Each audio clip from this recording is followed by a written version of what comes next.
We came out to the desert today to walk the dogs, and I thought I'll do the third installment in the series on situational awareness. It's about hearing, and aside from the little tiny gnats, wow, it is kind of hard to do and explain what I want to explain about how to use your hearing since you're not really live. So I'm going to try something with the video. Maybe it'll work, maybe it won't, but I'm going to clue you in on some things. But first, let me give you a look around at where we're at. We've come out here several times at night to see the shooting stars, to watch the lunar eclipse. It's a beautiful landscape, especially on a full moon. And we may be back out here Thursday night, Friday night when it's supposed to be a super moon. So let me give you a look around. Some beautiful mountains off in the distance. We're approaching sunset. You can see a few mountains way over here in this area. The sun's not down behind others enough, but for the most part they're pretty shaded, and yeah, it's a beautiful place. There's another range way off in the distance right over there. I don't know if I can zoom that much in and let you come here there. Well, I have a helper. Actually, we've got a couple. Libby's sitting on a pillow in the front seat right now, kind of just chilling out. The problem with explaining, listening, and teaching you about how to hear, we all hear a zillion things a day, and our mind processes at a very rapid rate.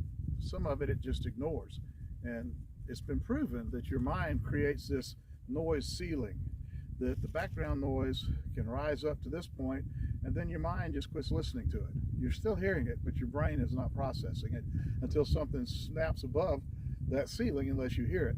In radio terms, this would be considered the noise floor. And unless something's over the noise floor, you really don't hear it consciously. You hear it unconsciously. And so today I'm having a problem with glasses. It's kind of warm and still a little slickery out here. Today, in explaining this, I want to point out a couple of things. Number one, there's no way I can demonstrate the things below the noise floor unless you're standing near me or with me. I can't bring those sounds out on a video so that you can hear it. I can talk to you and teach you to tune and listen to those sounds, but it's impossible to do it on video, not without tens of thousands of dollars of recording equipment. So what we're going to talk about is the things that you do hear, that you are conscious of, and then also equally, and maybe sometimes more important, depending on the situation, the things you don't hear. Remember that some things are made conspicuous by their absence.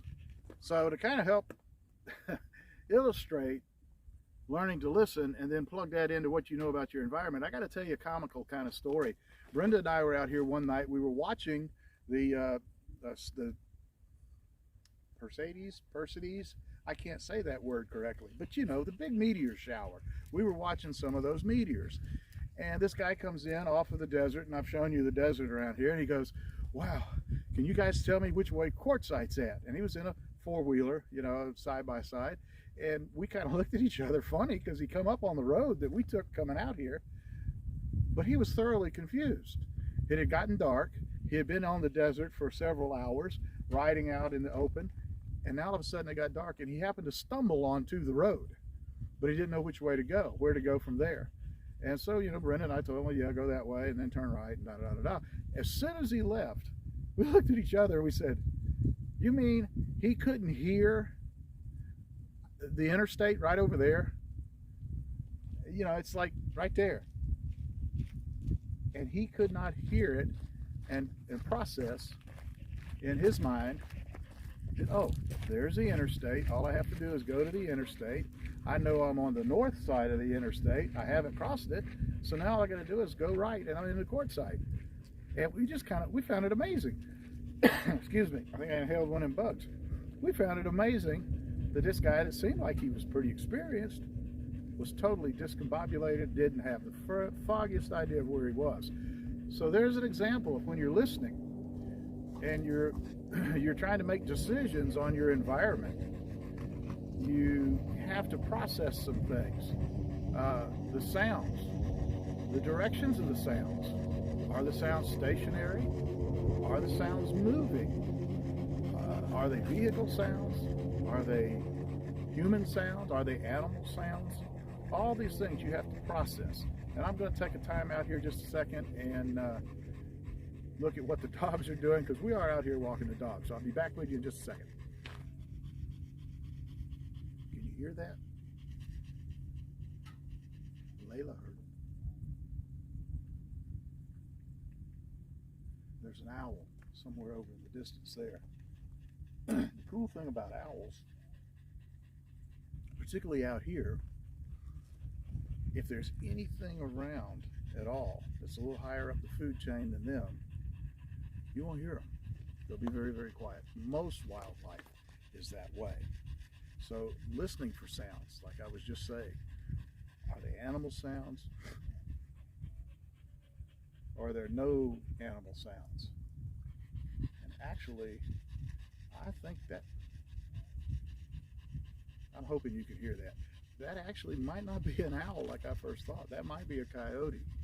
Now the coyotes out here, what they do is they make a little yipping sound, a little sound, just enough to bring up the curiosity of another animal. Say for instance, you know, a mountain lion, because we do have mountain lions out here, or maybe even a dog like Layla, to come investigate. Well, what's happening is the rest of the pack is laying in wait for the opportunity for dinner.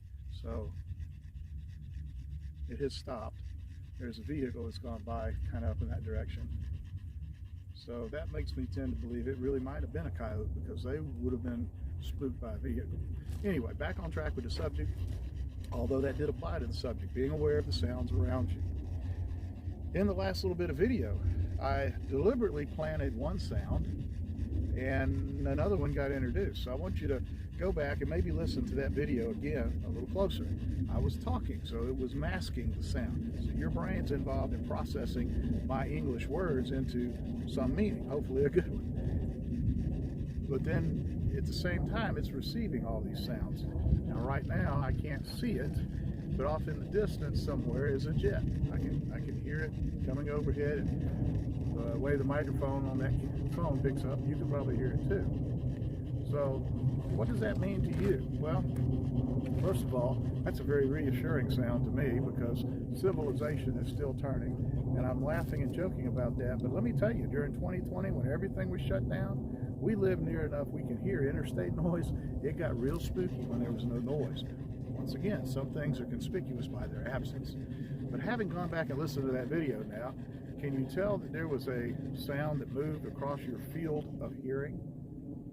The one I planted was Brenda walking behind the camera, and she would have been moving, let's see, would have been right to left on the camera, I believe. The video is always backwards.